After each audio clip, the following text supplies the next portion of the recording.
House Energy Policy Committee will come to order. Mr. Clerk, if you would please call the roll. Chairman Glenn? Here. Representatives Houch? Here. Barrett? Barely here. Cole? Tedder? Bolino? Here. Farrington? Here. Griffin? Here. Johnson? Here. LaFave? Lauer? Here. Riley? Here. Lazinski? Here. Deanda? Here. Garrett? Camilleri? Elder? Here. Green? Here. Sneller? Here.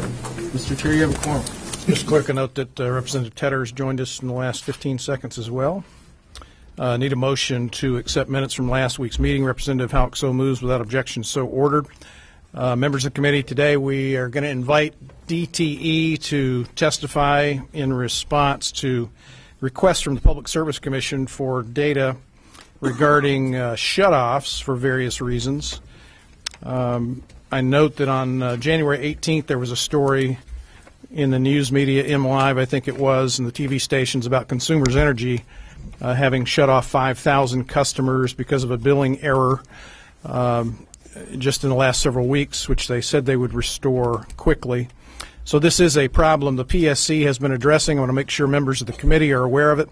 And I would draw to the committee's attention, there's only one reason that DTE or Consumers appears before this committee to brief us about this. You know, we're not hearing from Amway or Dow or Chrysler on customer service issues as we are from these two utilities. And the point is they are a state regulated and state privileged monopoly.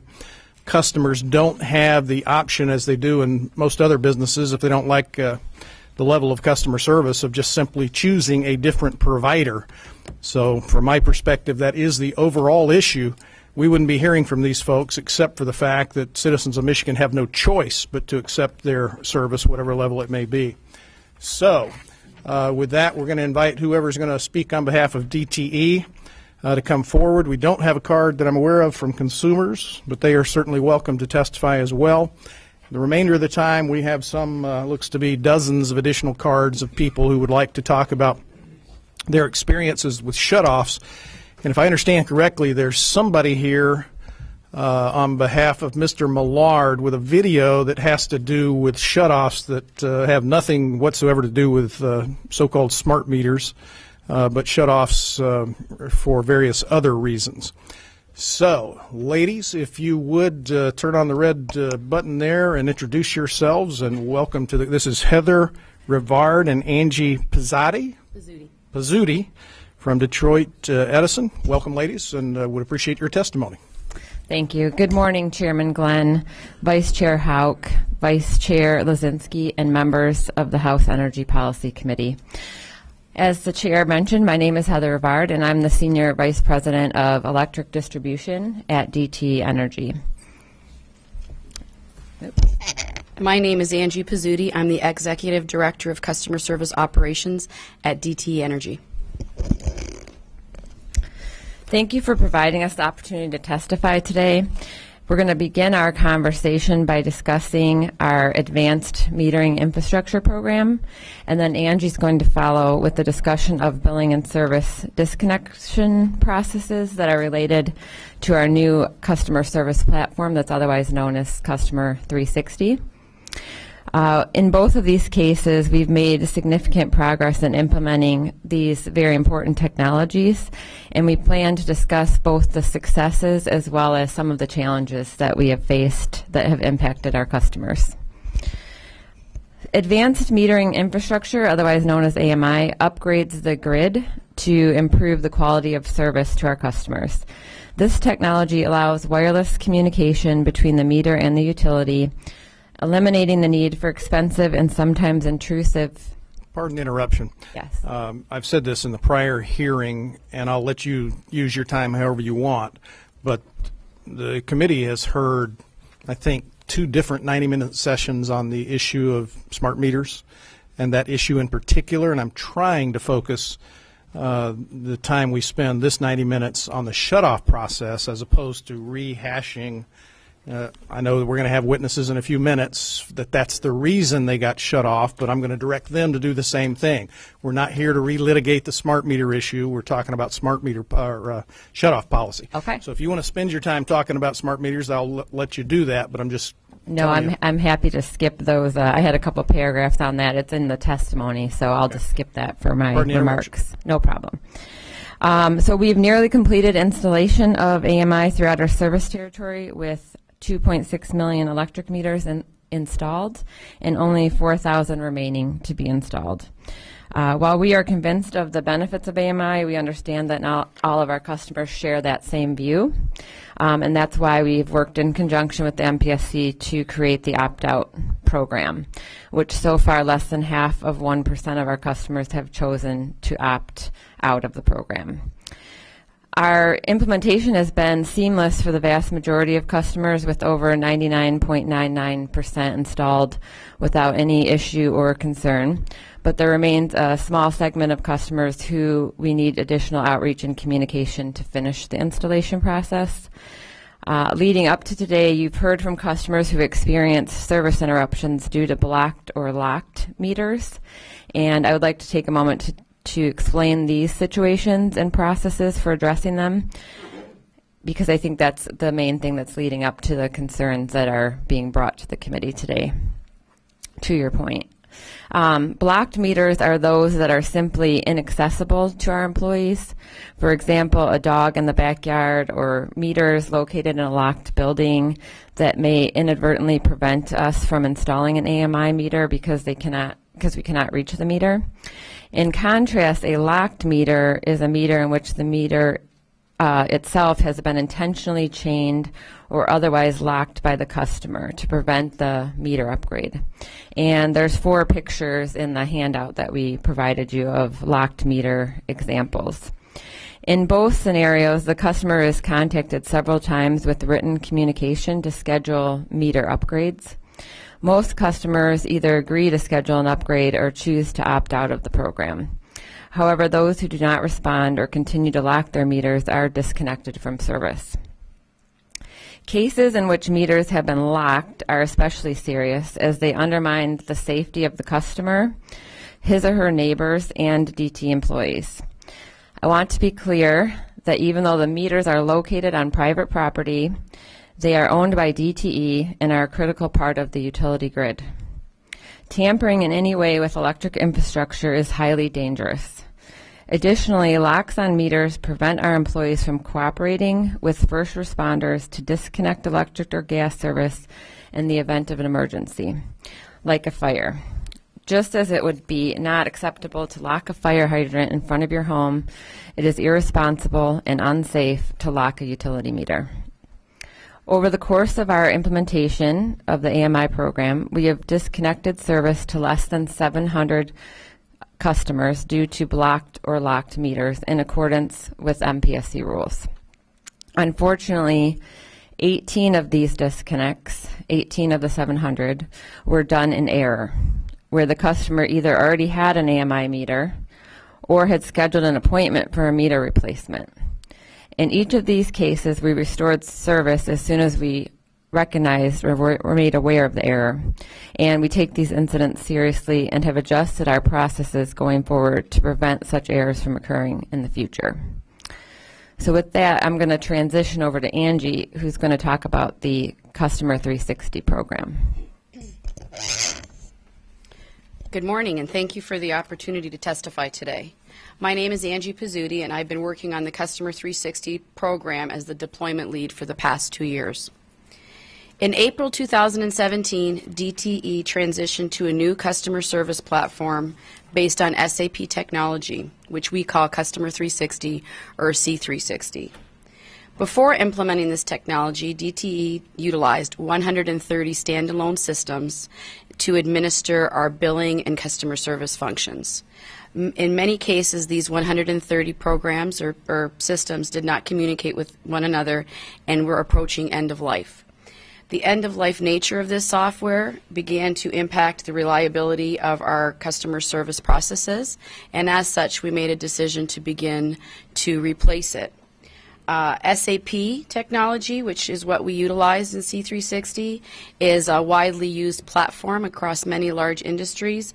And as of this date, approximately 140 utilities across the nation utilize SAP to administer their billing and customer service functions. Customers in every industry are demanding more accessible, convenient methods of doing business. When we think about industries such as banking or insurance, or even how we buy our groceries, that has materially changed in the last several years. And by embracing a technology in the 21st century, we believe that it allows us to begin to be able to modernize the way that we interact with our customers. C360 is our way of providing the same convenience for our customers. As the program matures, we expect that it will result in more convenient, personalized, and reliable customer experiences, as well as enhance our ability to resolve the concerns of the 3.4 million families and businesses that we serve. To give the committee some context, we began the planning process for C360 5 years ago. And one of our primary objectives from the beginning was to develop a strategy that would minimize service interruptions during the transition. To that end, we contracted nearly 400 additional customer service representatives during our transition to maintain our high standards of service. We wanted to ensure that our customers would be able to get a hold of us, and we're accessible. We would be accessible to them to handle any issues that may arise during conversion.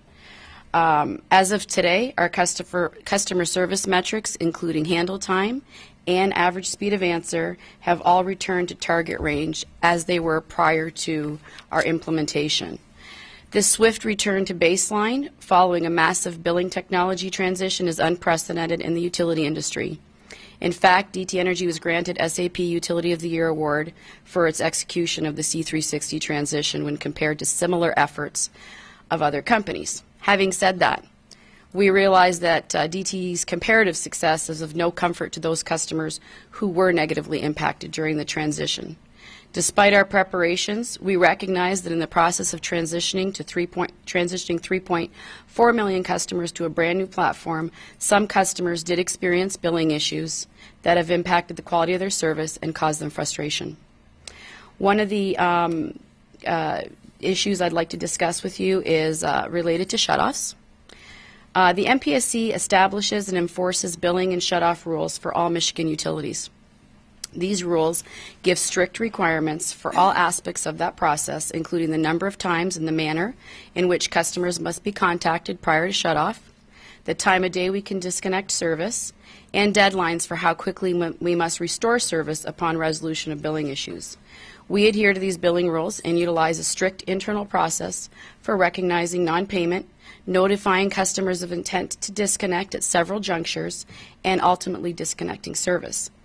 Errors in the new C360 billing platform did disrupt our normal business processes, resulting in approximately 5,300 incidents of wrongful disconnections. 99% of these disconnects were customers whose accounts were in arrears and subject to disconnection for non-payment.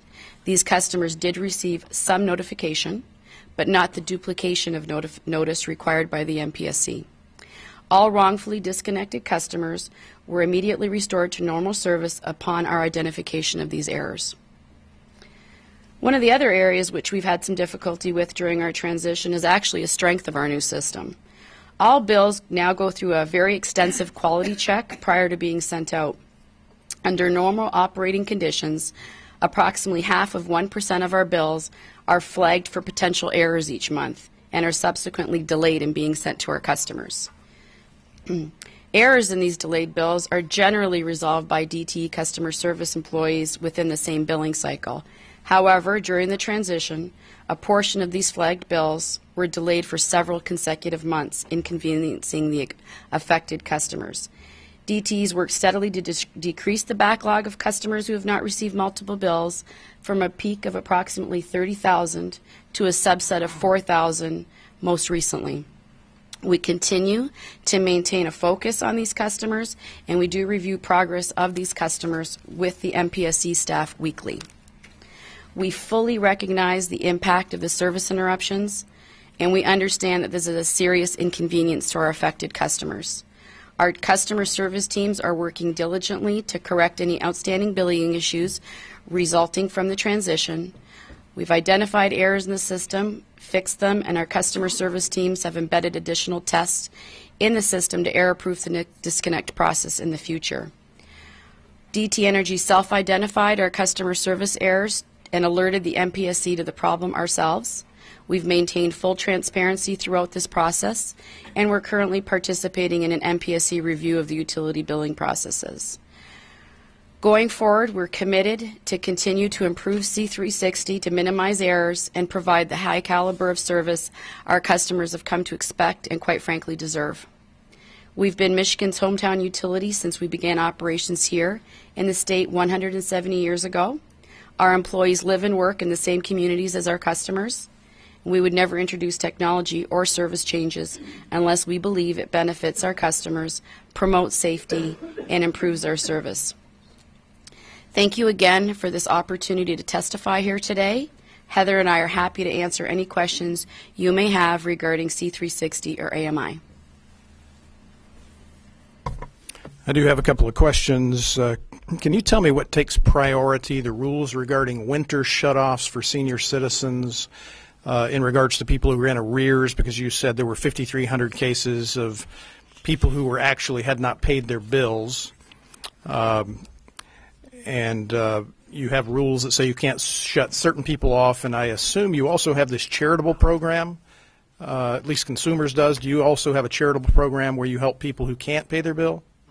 Yeah, so in answer to your first question, none of the 5,300 or 5,200 that were cut for non-payment between November 1st and present were seniors.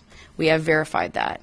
Okay. And in terms of low-income customers, we do offer LSP for our customers, and we also work with agencies. That doesn't prevent them from shut-off, but we definitely work with other agencies to try to give customers options. We work with United Way and others. What is LSP? Sorry, that's our low-income self-sufficiency program. And could you tell us how that works? You said it doesn't prevent shutoffs, but it will. Well, you have to continue to maintain the plan. So it's subsidized by MEEP dollars, and the customer is put on an affordable plan that we agree on, and as long as they maintain their payments, then they are prevented from shut-off. So they may be making something less than their full bill, but as long as they're making some payment, correct, you're helping subsidize them. And MEEP is? It's an energy assistant program. Okay. I know we've got an agricultural MEEP. We've got an education MEEP. So energy assistant program. Okay, great. Representative Green. Thank you, Mr. Chair. Good morning. In one of your paragraphs, you said that we take these incidents seriously and have adjusted our process to prevent such errors in the future. Can you go over how you've adjusted those, and for specific question, is this a software issue or the way the data is entered and the interpretation of the value of that data by the program? So what we've embedded in our system is a check that will go in. So we'll get a list of customers that are eligible for shutoff. You know, they haven't paid and they're in that status. And what we do is then we match it up against, we embed a test that verifies that the customer's been properly noticed, they've gotten their red bills, they've gotten their notice of intent, there's no holds on their account, there's no active billing issues on their account, and there's no active MPSC complaints on that account related to those billing issues. And only then will we then disconnect. So we've got like a scrub, a final scrub before we go ahead and cut. All that done electronically, or is there so presently it's a mix of both. And so what we're moving towards later, I guess it would be into February now, is implementing totally an embedded test within the system to do that so that we can further error-proof even human error. Okay. Thank you, Mr. Chair. Thank you. Thank you, Representative. Question by Representative DeAnda. Thank you, Mr. Chairman. Thank you for your testimony here today. I guess a couple questions I have is what was the average past due account? What was the dollar amount on all these folks that were past due? Do we have an idea? I don't have an idea with me. We can definitely get that information and get back to you. We don't cut customers that are in arrears by less than $100. I can tell you that, but I don't know what the average was. I would appreciate that. I think that would give the insight to a lot of us. We'll definitely get that and get back to you with that. And was there a specific area in these areas geographically that was an issue? No, Your geographics service footprint? did not play a role in that. It was just general cuts that were made during a time period. And then the last question I have, Mr. Chairman, is what's the percentage, if we could get the data from those shutoffs, what's the percentage of the electric hot water tanks? Because I know that that's one of the biggest expenses that people have, and I'd like to have that also. Just to clarify, the percentage of people's bills that's related to electric hot water tanks, we can get that for you as well. And if there's a two-charge, is there a two-charge for the different meters? Is there a charge for electric hot water tank besides the regular meter? I'd like to know if you also charge them for that. Yeah. Thank you, Just, Mr. Chairman. I'm sorry, just to clarify, were you looking for the number of hot water meter shutoffs? I'd like to know the percentage of the shutoffs that you have, that those customers of yours that have electric hot water tanks. Okay. Thank you. So, ladies, you'll write a letter to each member of the committee with that information, or? Absolutely. Okay, thank you very much. Representative Lauer. Thank you, Mr. Chair. Last week when we were in committee, we heard some testimony on power being cut at the road, which would seem to make sense if the meter was locked. I know you can't get to it. That makes sense. But somebody talked about literally like coming in with loppers and just like cutting the wire. Could you speak to that if that's something that you guys would ever do? So for AMI disconnects, it's called a disconnect at the pole. And one of the embedded tests that we have to make sure we're not cutting anyone in error, because as I mentioned, some of the people that were cut actually had an AMI meter. Of the 18 that were erroneously cut, about 10 actually already had the AMI meter. So one of the things we've implemented is that when someone goes out to potentially execute a cut due to a blocked or locked meter, we send a meter representative as well as the cut crew. And the meter representative will try to validate whether there's an AMI meter or not before the cut crew proceeds with the cut. So when it comes to cutting, it depends on whether the wires are bucket accessible or not. So if they're bucket accessible, they would go up in the bucket and cut the wire at the pole. If they're not bucket accessible, they have specific fire retardant equipment that they use to cut the wire from the ground. So that's probably what was being referred to. But it's not it's a specific equipment used in the utility industry. It's not just something from the local store. Follow up, Mr. Chair. Yes, sir. Completely separate issue, just another question. Have you guys worked on implementing a new computer system either with DTE before or with other companies? Can you just kind of speak to that at all? Have we had experience implementing a computer system prior to C360? Right, because I understand, from my business background, those can be tough to implement, and it's not always easy to get all the bugs worked out of. I just didn't know if you could speak to that issue at all. Do you want to elaborate on the 5-year preparation? We have implemented other billing systems at DTE. Our last one, I believe, was early 2000s. End of the 1990s, I believe. And so we did a lot of benchmarking on, as we embarked on this program, a lot of benchmarking around what are some of the things that we really needed to pay attention to. And what we found is that we defined some stabilization metrics, and we hit for those stabilization metrics for the first part. But we did go in eyes wide open that with a massive transformation like that, very similar to a heart transplant for our company, there could be some issues that we would try to remediate quickly and recover with our customers. Does that help? A follow-up question as well. Did you indicate you only use the cutting at the pole response when the meter is locked? Locked or blocked, and when we've been unable to contact the customer to arrange for access to the meter, either access because it was blocked or access because it was locked. Okay. Representative Barrett. Thank you, Mr. Chair. Thank you for coming in to clarify a few things. And as Representative Lauer mentioned in previous testimony, we had a gentleman here with his quite elderly grandmother. I believe she was over 90 years old. Certainly fits the profile of a senior citizen that would be protected from a shutoff for a past due balance. I believe he may be the one that had the lawnmower deck bolted and chained to the meter. In your example, he at least described a similar self-locking mechanism that he had come up with. My question for you is, I believe he said that it was in the period of time in which a senior citizen would be protected from shutoff for a past due balance, and yet they were cut off from receiving service for this dispute regarding their meter. Does DTE have any protections in place for seniors who may be current on their balance with you, so they're paying their bills and they're up to date, but they're in the window of time that they should be protected from a shutoff, and yet because of a meter dispute, they are shut off anyway? That should not occur. The winter protection rules apply to all cutoffs. So, can you assure us then that no one has been shut off in that period of time for a meter dispute? To the best of my knowledge, no one has been cut off, and that's a senior citizen, since November 1st, which is when the winter protection started. Okay. I'd be happy to look into a specific example if one can be provided. I believe, I'm not certain of this, but I believe there could be others testifying today that may have had a different experience than what you're describing. I know the gentleman that was here before, the bill was in his grandmother's name, who was here with him, and he was assisting her with the testimony.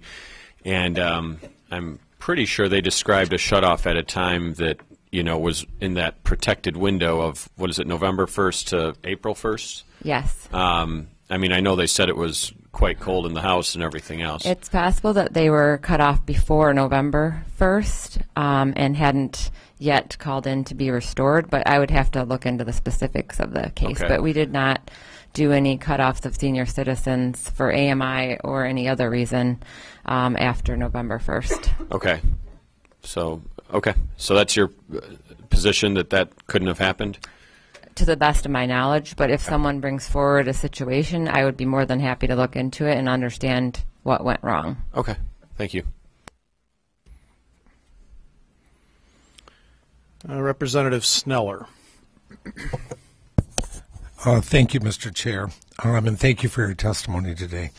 In your testimony, you mentioned that when these disconnects were in error, how long did it take you to correct that error and restore the power on an average?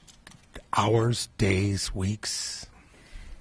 I'll speak to AMI and then I'll turn it over. So for the 18 erroneous disconnects in the AMI area, as soon as we became aware of them, we fixed them as fast as possible, typically the same day.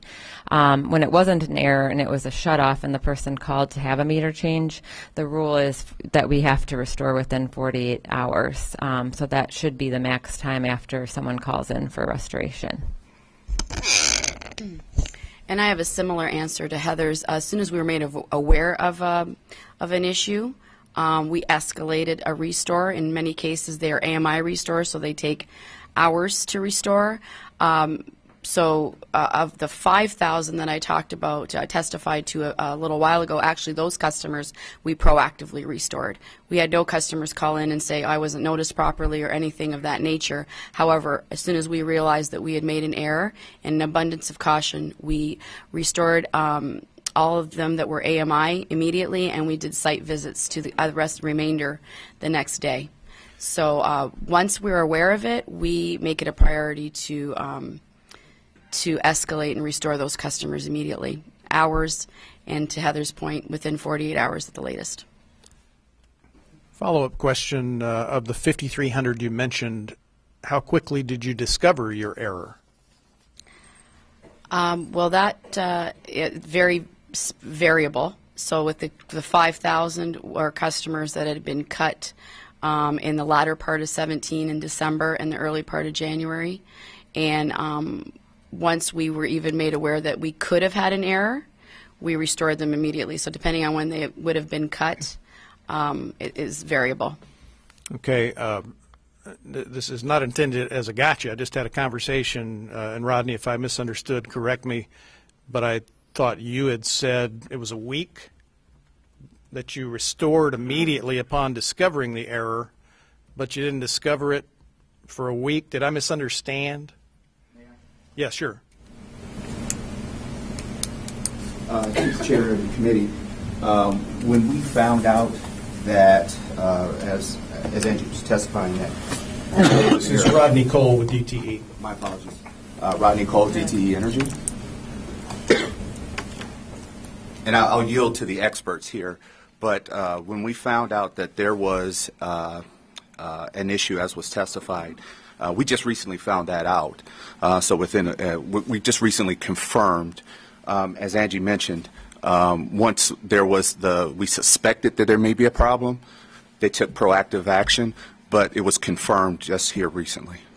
Okay, my question was, did I misunderstand? I thought I recollected that you told me you immediately responded when you discovered the error, but that it had been a week before you discovered the error, or am I remembering miscorrectly? No, I'm not familiar. I would yield to them as far as the time frame for which these occurred. So they were customers that had been cut between December 1st and November and January 13th. We know when we had had difficulties sending out the notice of intents. Some of them had already previously gotten one, but regardless of what all the nuances were, we just went ahead and restored all the customers, and we believe a subset of them were in the population, but without having us try to figure it all out before we got perfect, we just restored everyone. Okay, I'm going to ask one more time. The experts, can you tell me how long it took you? I mean, I understand you said you restored them within 24 hours, but how long was it from the point at which their power was cut off until you discovered the error so that you could take 24-hour action? So at the very longest duration would have been customers that would cut the first week of December. I'm going to ask one more time. How long a time was it between the time you discovered the error? How long did it take from the time their power was cut off till you discovered an error? December 1st to January 12th. Okay, so 6 weeks? At the outset. But surely there weren't people 6 weeks without power. No. Well, the majority restored on their own. So we get 70 to 80% that restore within 1 to 3 days. And you mean by that they called you? Called and paid. Yep. Okay. When we discovered the error was on January 12th. Okay. A potential error. And then we immediately restored then. But there were customers that went back. Okay. All of the customers Angie's referring to are the ones that were in arrears and had been noticed once and we failed to provide them the duplicate notice. And so they could have been out as long as December 1st to January 12th. However, many of them, realizing that they were in arrears, called in earlier and paid their bill. And as soon as we discovered the error on January 12th, almost all of them, if not all of them, have AMI meters. And so the process to turn them back on is hours. Okay. And if they didn't call you after their power was off, they already knew they were in arrears. Correct. So they might have just accepted that was the end result of not having paid their bill. Correct. Okay. Thank you. Representative Howe. I noticed that at the beginning of your testimony you talked about having meters locked, and it was a safety issue because the fire department couldn't pull the meters. I don't know if people realize how all you do is clip it and you pull it out. It's just like a breaker in your breaker, right? So that they can pull that out quicker than they can go to the road and clip wires. The issue is, if you look at the pictures, we're talking about locked meters. Mm-hmm. If you look at this picture, because it's an analog meter and it's locked, if I get a call from the fire department and they ask me to come disconnect power, if someone has an AMI meter, I can disconnect it within seconds at the request of the fire department. From your control room? Yes. Okay. If they have an analog meter, I have to send a crew out there to remove the meter as you described. The EFO person who goes out there to do it doesn't have a bucket truck or a pogo stick or qualified to cut it at the pole. So then you have to wait for a crew. By that point, the house is burned down. Now, when you had your problem with your 5,000 customers, or say I lose electricity, Is there, I know when you have a leak or a wire down, there's a special phone number you can call for that. Do you have that for people that's lost power, or do you have to go through your general automated system? Well, if someone was calling in an emergency situation, I don't know if this ties to your first question. Our first responders, fire departments have a special PIN code to get through to us. I understand that. Okay. But say one of your customers. Of the 5,000 that were cut, Yeah. is there a special process? Yeah, was there, or? No, the customers would call the 1-800 number as every other As customer every other would. customer would. And if they're reporting any kind of a wire down or an emergency, we handle that appropriately. So you have over 3 million customers, and 3.4. you implemented a new computer system, and you had something went wrong with 5,000 of them, roughly. Yeah. Is the long, okay. Yeah, it's unfortunate for that. It's too bad we couldn't have caught that. I think, we can, as a state, we can look at our own. We implemented a new system with the unemployment, and we can, we know there's pains. I just wish we could have got people back on, and I could understand the frustrations from a customer's point, because if I was paying my bills and all of a sudden my electricity was cut off, naturally I'd be upset. Thank you. Representative Farrington. Thank you, Mr. Chair. I have a question. Do you guys follow a certain policy when determining shutoff for people with medical needs that require power? Yes. If the customer calls in and we are able to confirm their medical need, we work with them and their doctor to confirm what their needs are, and we do put holds on the account. We recently moved to a 365-day hold for those customers that qualify for a medical hold before we reassess it. Vice Chair Lisinski. Thank you, Mr. Chair. So I have a question. Can you describe how the shutoff procedures have changed, one, with the implementation of the billing system, and two, with the use of AMI meters as part of the shutoff process and procedures? So the process pre and post has remained very similar in terms of there's a red bill, a notice of intent, some phone calls, and then the actual shutoff. So that has not changed. The system that underlies it has changed, and the cut process, we find about 90% of our cuts are AMI now. So that's changed as well. It allows us to get out there and cut, and it also allows us to restore much more quickly than previously. Can you describe how that's different, the transition to the new smart meters? Like physically, how is it a different process now? We no longer have to send a crew to actually cut the service. You can remotely cut it from the headquarters, in accordance, of course, with the billing rules. So when you say that process takes hours to put someone back on, what is the process that takes hours to turn someone back on once it's determined their power should be restored? Hours is probably an extreme case. It's really minutes. It takes getting the order to the right person that has the right access, because as you can imagine, not every employee has access to the AMI system. And so once we verified that they should be restored, and the right person with access has the ability to turn them back on, at that point it takes minutes. Okay, thank you. Can I ask one question about the 360 program? So when we're looking at the 360 programs, my understanding is the 5,300 people who were shut off were all in arrears, or they were in good standing with the company with their payments? So of the 5,300, 5,252 of them were in arrears. We had some that were cut due to AMI, and another small portion, 16 I believe, that were cut because cut in error, given the fact that they had an open MPSC complaint with us. But the vast majority were customers that were in arrears that had been at least noticed once regarding their potential shutoff. So the error that you discovered on January 12th was the lack of notice, the lack of secondary lack of notice? redundant noticing. So you just described in general the shut-off process. Could you just kind of give me the specific steps in the shut-off process and which notice was omitted? So and quite frankly, I'm curious how that can happen with a subset of customers versus happening across all customers. So there was a 10-day notice, which customers did receive, and then there's a follow-up 5-day notice. That notice was inadvertently suppressed in the new system. So customers cut during that time period, all customers cut during that time period, did not receive that second notice. Many of them did receive additional phone calls from our partners, letting them know that they, were in arrears and needed to pay and advise them of shut-off dates. So it was that time period. So it wasn't just a random subset of 5,000 customers. No, it was customers who were scheduled for shut-off between Correct. December 31st and January 2nd. Okay, Correct. thank you. January 12th, thank you. Representative Johnson.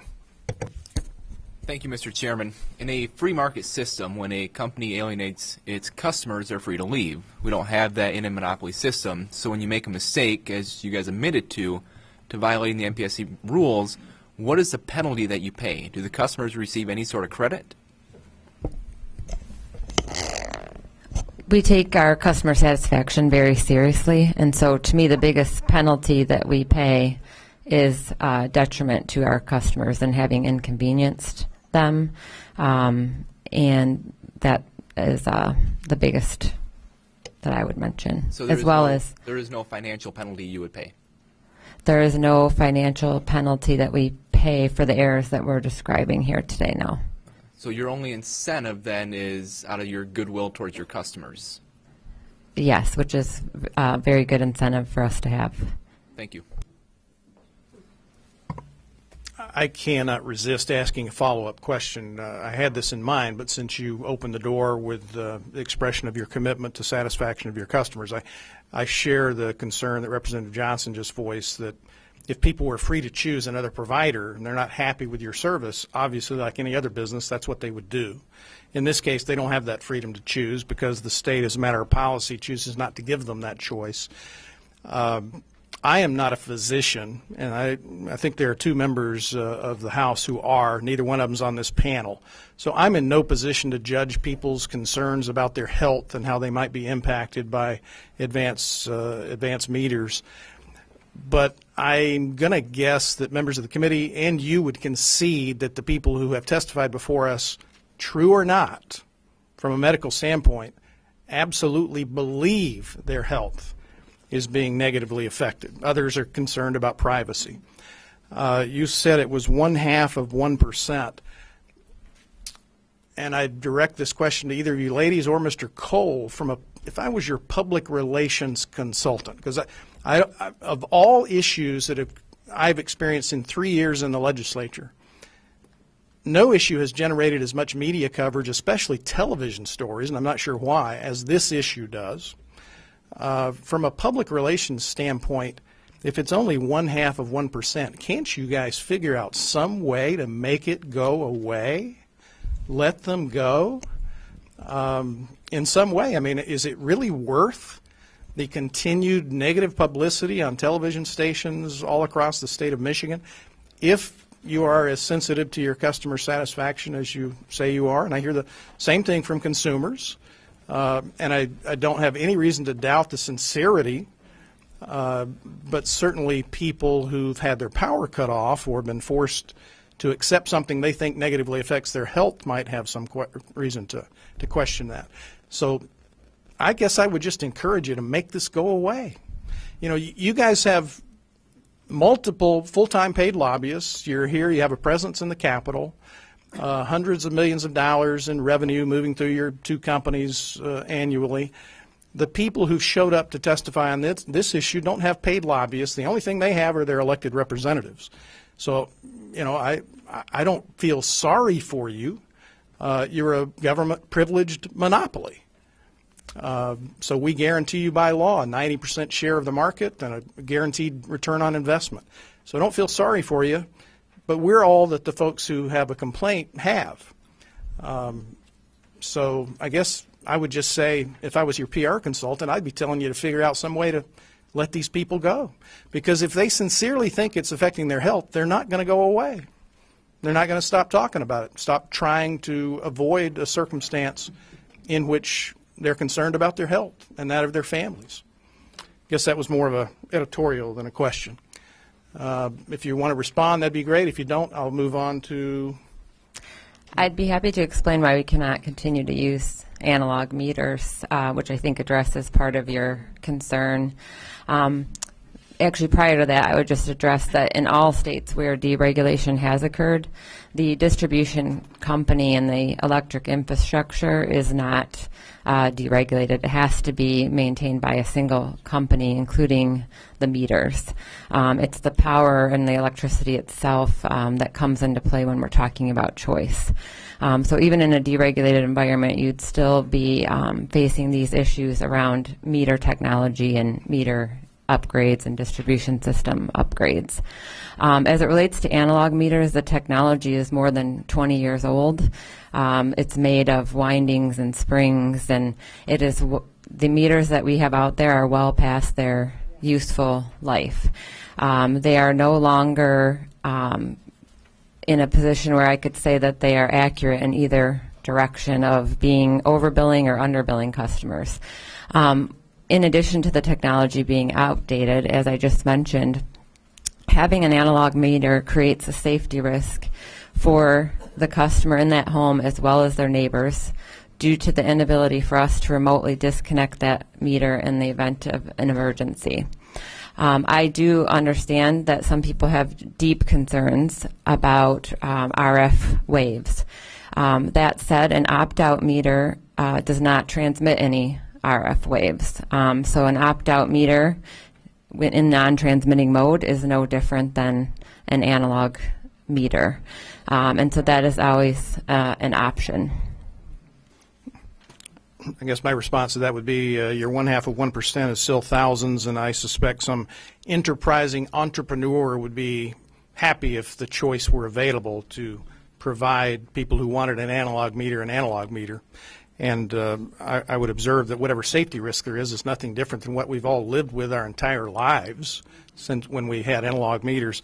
And folks from Consumers told me they last year, I guess, they didn't have any analog meters until my smart meter went defective and the tech showed up and replaced it with an analog meter. And the same week we'd been told they didn't have any. The tech said, I didn't identify myself. I was just standing there in my bathrobe, having been up all night keeping the fire going. And she told me what she did. She said, yeah, I just took one of the analog meters off the truck, put it right back on. The same week we'd been told you didn't have them anymore. Well, that was, I believe you said Consumers. Yeah, yes. We have not bought analog meters since 2007, nor are they manufactured. Okay. All right. Let's keep order, please. Representative Lefebvre. I had a question about going back to the elderly population. So what is the age at which you can't cut them off anymore during the winter months? Senior citizen. 62. Okay. Is that only if the bill is in the 62-year-old's name? Correct. So if my grandmother married young to a brand new husband of 61 and a half and the bill got put in his name, and my grandmother at 75 is still the owner of the house, but the bill's in his name, her power could get shut off theoretically. Person responsible for the bill. Okay. And of course the same thing would be if grandma moved in the house with me and I stopped being fiscally responsible, didn't pay my bills, it could get cut off. Thank you, Mr. Chairman. Thank you, Representative Lefebvre. Any other questions of these witnesses? If not, folks, appreciate your testimony this morning. Thank you, sir. You bet. Appreciate that, too. Absolutely. And we now have, now, who is here in the absence of Brock Millard, who was ill? And you are, ma'am? All right, Linda, and have you put a card in? I didn't put a card in because I understood that I was scheduled to speak. Okay. Come up, and you've got a PowerPoint, is that correct? And as Mr. Millard described this to me, these shutoffs don't have anything to do with smart meters. In the context of the person not attempting to refuse smart meter, that is correct. I'm not sure I understand that, but... Well, it'll become I'm clear in Okay. what I'm presenting. Please proceed. And we've got at least a dozen other folks that would like to testify, and we've got about 35 minutes. So I will do my best. And I would like to say that the things that DTE had to say here. Is your red button on, ma'am? Thank you. And please identify yourself. The things that DTE, Linda Kurtz, I am head of the Smart Meter Education Network. We have about 2,200 members across the state of Michigan. I have not been up here before because I am extremely electrosensitive. So it is an effort to be here, but one that I think is worth it today. I will be, this thing kind of bothers me a little bit. The things that DTE brought up, I will be addressing in my talk, so I hope that you will bear with me. I have received literally thousands of calls over the last 6 years that I have been working on this issue. I have more contacts about this issue than anyone in the state, and so I really can address the things that they brought up. I don't even know that there is going to be enough time, but if you bear with me, what is in here is going to address just about every point. Now, Ms. Kurtz, let me be clear on two things. We have 35 minutes left, so I want to make sure you're not saying your testimony might take longer than 35 minutes. It will not take longer than 35. Let's give you until the top of the hour about 8 minutes. Okay, I had understood that, and Brock had talked with you about this, I was going to get 15 to 20 minutes. He asked for 10. So that's... why don't you proceed? Let's quit debating how much time, and you proceed. Okay. Boy. All right. First of all, analog meter opt-outs are in many states mandatory: California, Arizona, Texas, Florida, etc. They have a 43-year depreciable life. That is according to DTE Energy. That is a depreciable life.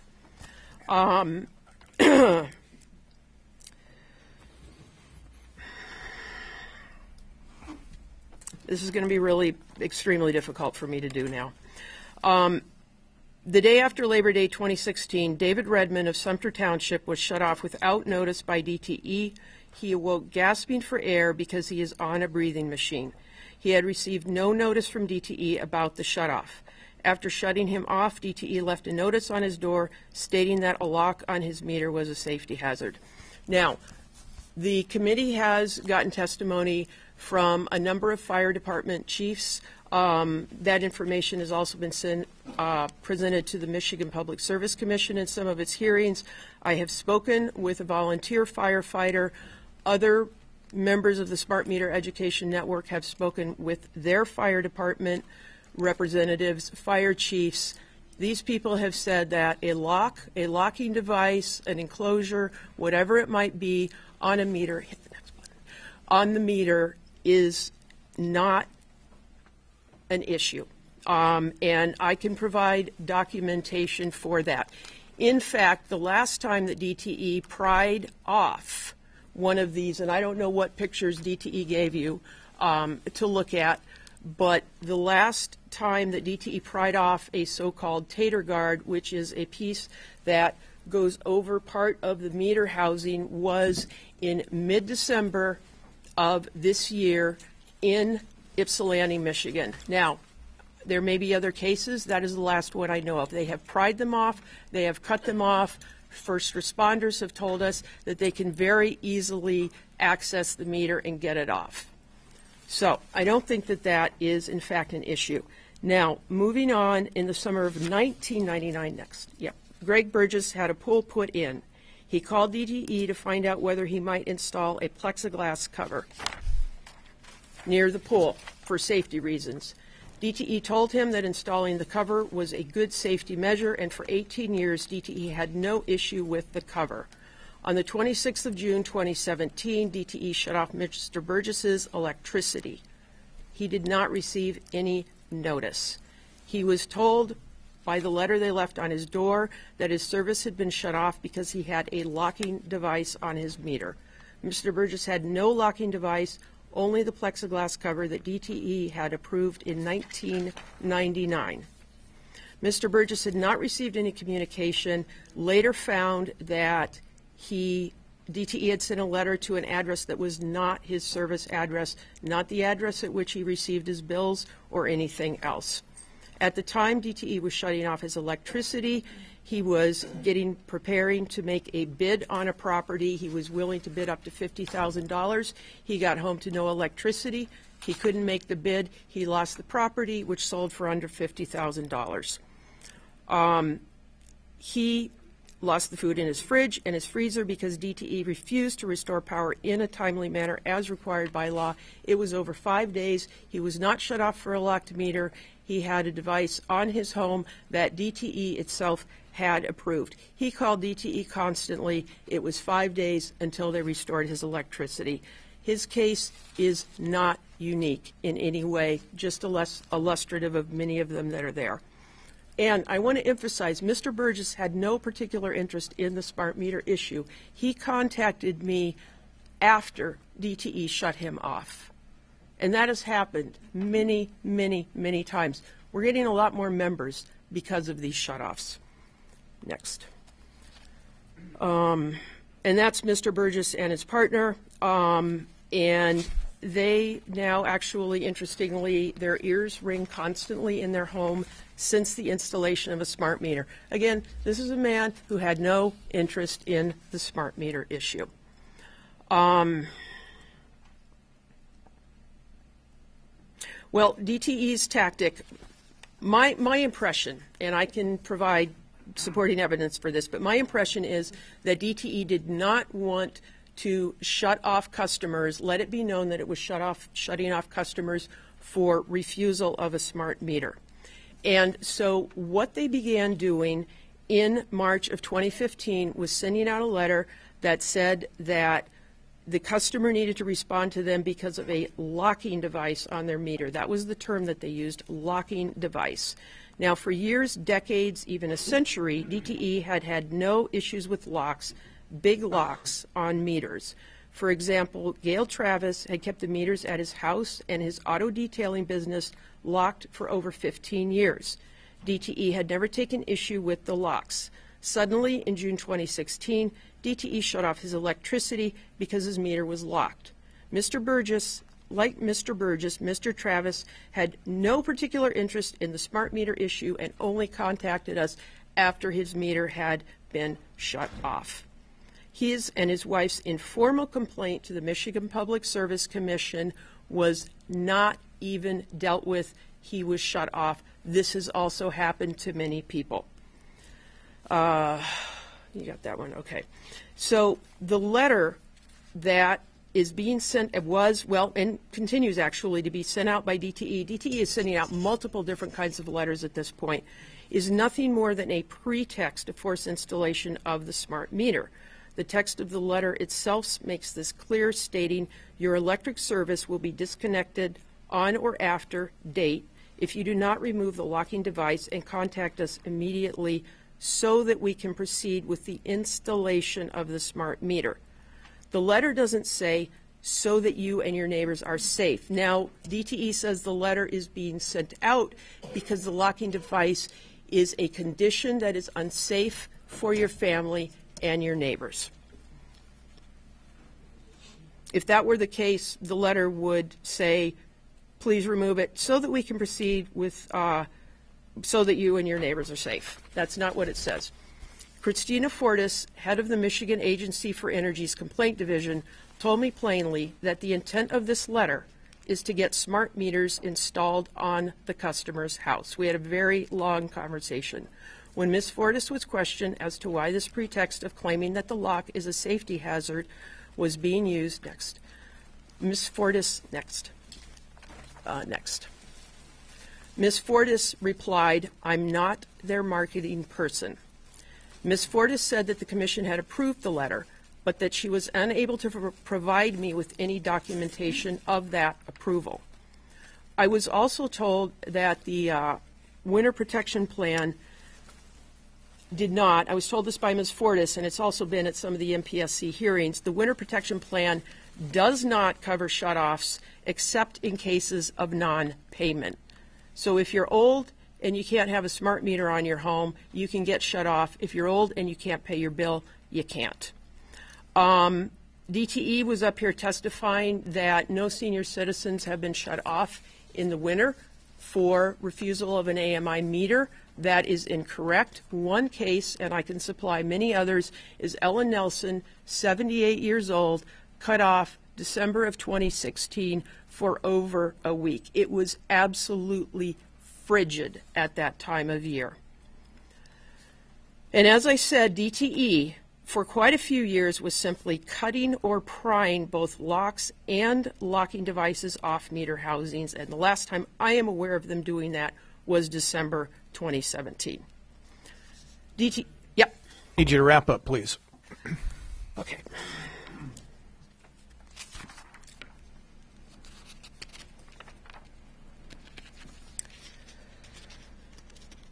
Okay, move on to the number of.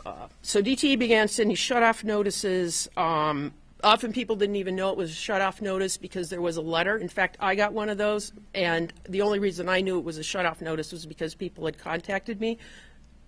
The shut-off notice was on the back of the letter. And I actually didn't even think that I had actually gotten a shut-off notice, just a letter.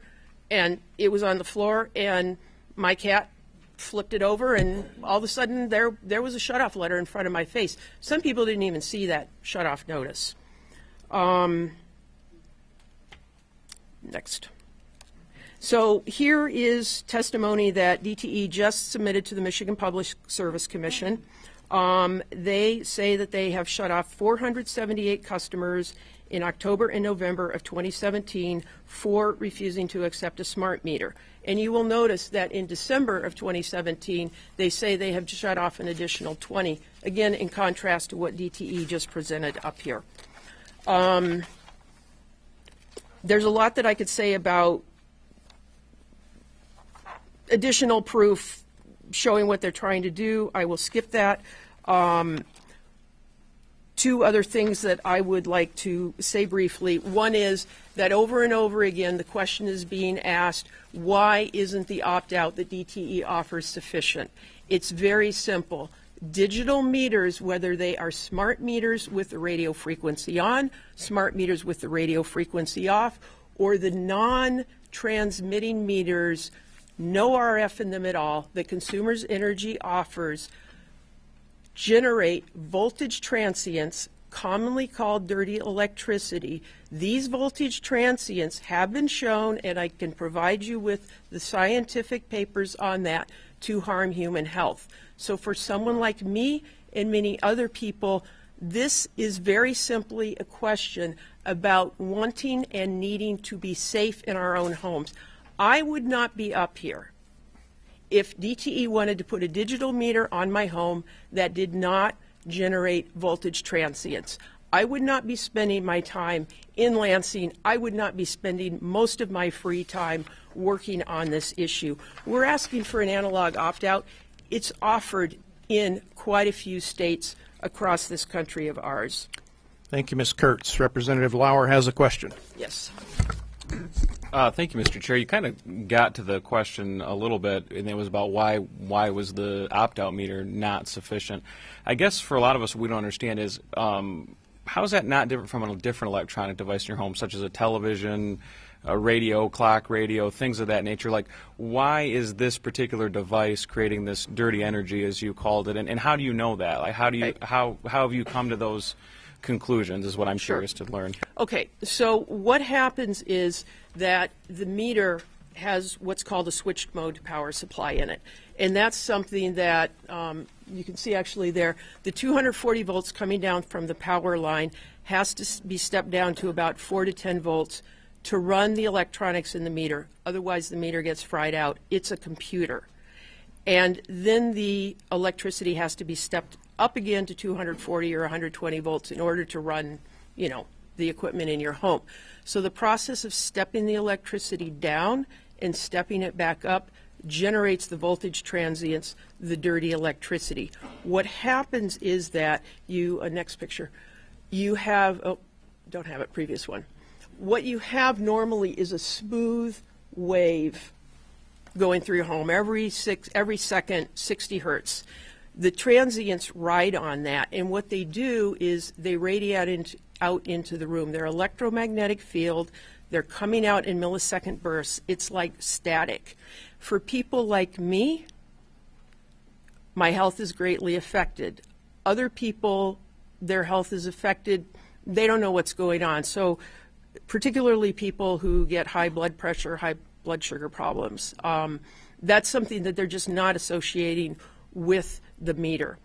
And so I'm losing my track of answering your question now. So I guess what I don't understand is most of our appliances in our house, you know, it's 110 volts. You plug them in, it steps it down to however many amps it's going to use or volts. Like my cell phone here, the charger has to step that power down to make it acceptable so it doesn't blow up my phone. So that process happens throughout the home. So I guess what I'm not clear on is how is this different and how is it causing the issue with the smart meter, but somehow it's not a problem for my television, for example, that's plugged in and it's got to step it down for that too. It's the same exact situation. It's in general not as great of a problem with something like plugging your cell phone charger in or running CFLs. It is still a problem. It still generates dirty electricity. It generates it on that circuit that you have. So if your cell phone is plugged into circuit number 1 and your kitchen appliances aren't anything that generates dirty electricity, and they're on circuit number 2, that circuit is as clean as it can be given the fact that you probably have a smart meter. What's happening with a smart meter is that the electricity coming in is being contaminated essentially at the source, at the point of entry into your home, and so every circuit becomes contaminated. Now, there's different kind of metering equipment that you can use to measure the dirty electricity, ranging from oscilloscopes, which cost $10,000 and none of us own, down to some fairly simple devices that give you a good picture. So DTE put a smart meter on my home, September of 2015, unbeknownst to me, quite a surprise. I walked into my house not knowing it was on, and everything in my neck started clamping, pressure down into my head, then my shoulders started to clamp. I went down, I shut off the circuit breakers, I went outside, there was a smart meter. Now prior to that, I use a laptop, everything is hardwired, no wireless. Does that create some issues for me? Yes, it does create some issues for me. I can tolerate it, okay? Ms. Kurtz, I want you to wrap up. You've now had 22 minutes. Okay, I was trying to answer his question. Gotcha. I understand. Anything further, Representative Lauer? No, thank you. Okay. Next, Mr. Redfield. Thank you, ma'am, for your testimony.